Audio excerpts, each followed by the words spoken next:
여러분 안녕하십니까? 이충건입니다. 오늘은 문정부 4년간 국가 채무는 크게 증가하고 나라 국가는 텅텅 비어 있다라는 내용을 가지고 말씀을 드리겠습니다. 방송에 앞서 아직 이충건 방송에 구독자가 아닌 분은 동영상 아래 붉은색의 구독을 눌러주시기 바랍니다. 방송 제작에 큰 힘이 됩니다.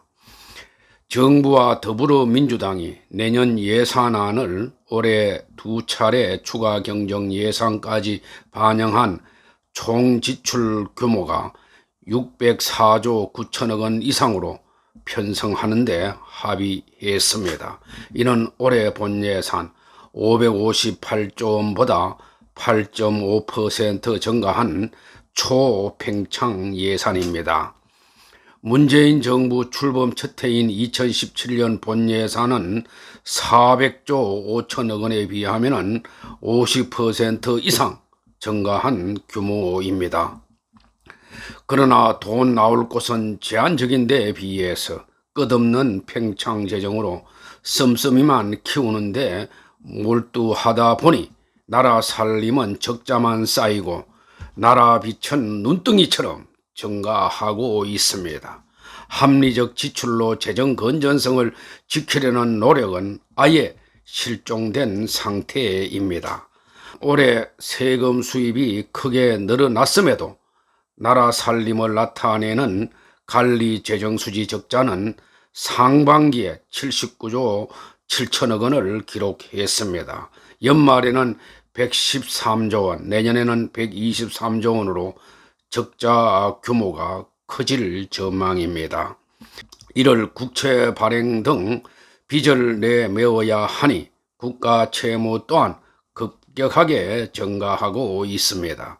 올해 말 국가 채무는 965조 3천억 원으로 증가하게 됩니다.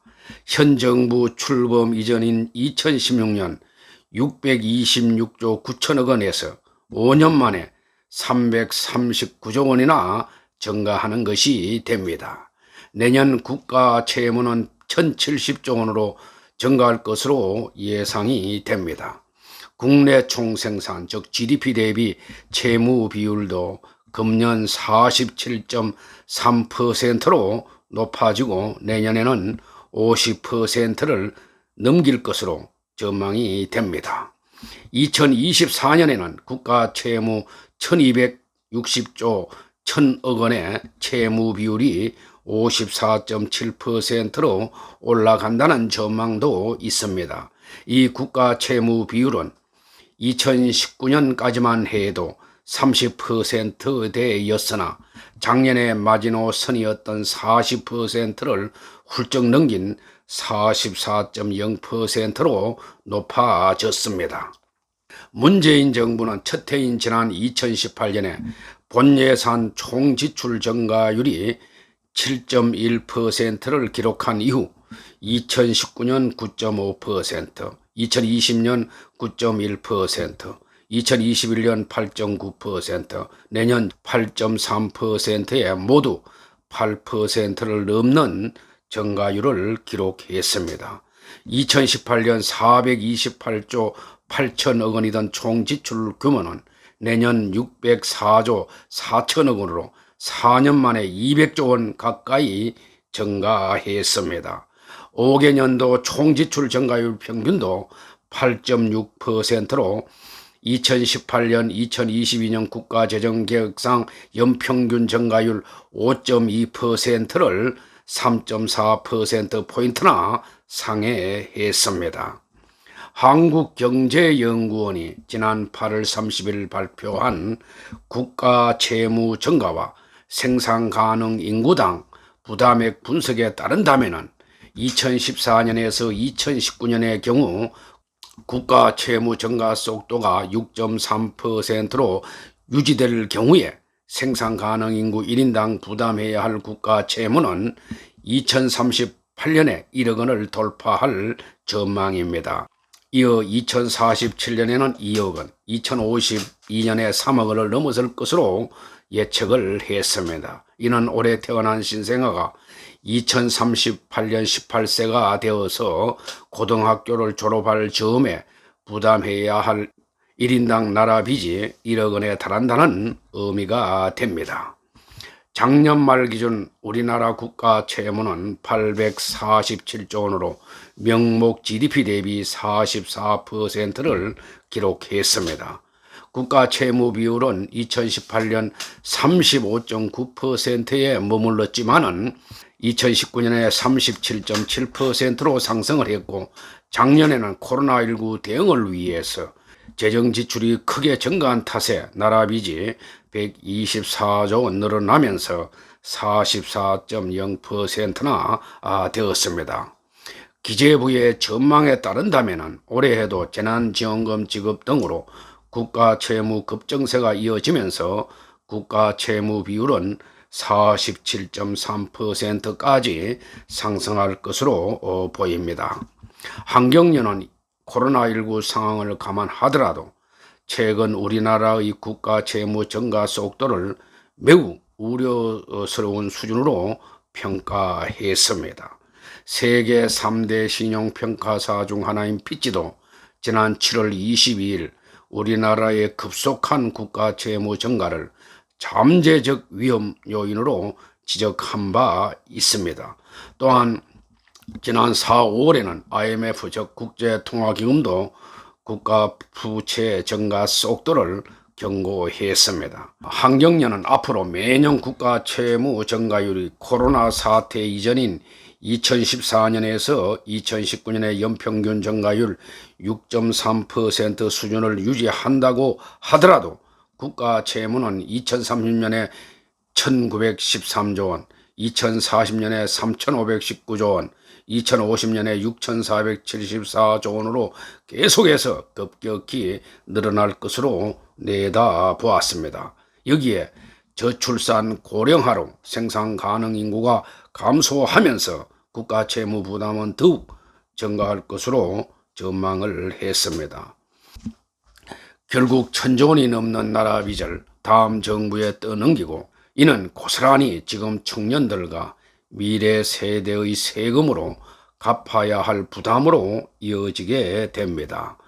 재정 건전성은 외면한 채 이런 식으로 빚만 키우는 팽창일변도의 예상과 방만한 돈 풀기로는 국가 재정의 지속 가능성까지 위협하게 됩니다. 그런데도 내년 대선에 나서겠다는 여당 후보들은 한결같이 돈을 더 퍼주겠다는 재정 포퓰리즘 경쟁에만 매달리고 있습니다. 그 돈은 어디에서 나온다는 건지 묻고 싶습니다. 자기 돈을 쓸 수가 있는지 묻고 싶습니다. 홍남기 경제부총리가 9월 6일 나라 곳간이 비어가고 있다고 했습니다. 이날 국회 예산결산특별위원회에서 고민정 의원으로부터 나라 곳간에 곡식을 쌓아두는 이유가 뭐냐는 질책을 받고 이같이 답을 했습니다. 대한민국의 곳간을 책임진 경제부총리가 정부 재정이 비상상황이라는 것을 솔직하게 고백한 것으로 보입니다. 그러나 홍 부총리의 은행을 보면은 갈팡질팡하는 자세를 보이고 있습니다. 9월 7일에는 갑자기 나라 재정이 선진국보다 튼튼하다며 오락가락하는 태도를 보였습니다. 2023년부터 재정 운용 기조를 정상화하는 쪽으로 생각하고 있다는 말도 한 바가 있습니다. 현 정부는 내년까지 돈 풀기를 계속할 테니 나라 곳간을 채우는 건 차기 정부에서 알아서 하라는 뜻입니다. 문 정부는 무엇이라도 잘못된 것이 있으면 남 탓부터 하는 정부입니다. 국가 채무 급증도 코로나19를 핑계대고 있습니다. 문 대통령은 2015년 야당 대표 시절 국가 채무 디완이 40% 선을 약간 넘기려 하자 40% 선을 지키라고 강력하게 반대한 사람입니다. 대통령이 되고 나서는 40% 마지노선을 허물고 60% 선으로 올리라고 했습니다. 내로남불이 심해도 너무 심한 정부입니다. 그리고 나서는 국가 장래는 생각지 않고 멋대로 증가시키고 있는 것입니다. 제 방송인 이충건 방송에서 여러 번 방송했는데 국가 채무를 국제 비교로 이용되는 D2로 보면은 이보다 더 훨씬 더 높아지게 됩니다. 게다가 우리나라는 기축통화국이 아닌데 기축통화국의 높은 부채가 포함된 OECD 평균치를 가지고 비교하면서 우리는 괜찮다고 항변하고 있습니다. 현 정부는 멋대로 국가 부채를 증가시킬 테니 국가 부채는 다음 정부부터 관리하라는 뜻으로 밖에 볼 수가 없습니다. 참으로 무책임한 정부라 아니할 수가 없는 것입니다. 그래서 저는 비판하는 것입니다. 만약 금년 말 미국에서 테이퍼링이 본격적으로 실시가 되고 이어서 금리가 인상된다면 우리 경제는 큰 위험에 직면할 수도 있습니다. 왜냐하면 가계부채와 기업부채가 크게 높은 상태에서 최후 보류라 할 수 있는 국가 채무마저 위험하기 때문입니다. 오늘 방송은 여기서 마치겠습니다. 제 방송을 끝까지 시청해 주셔서 고맙습니다.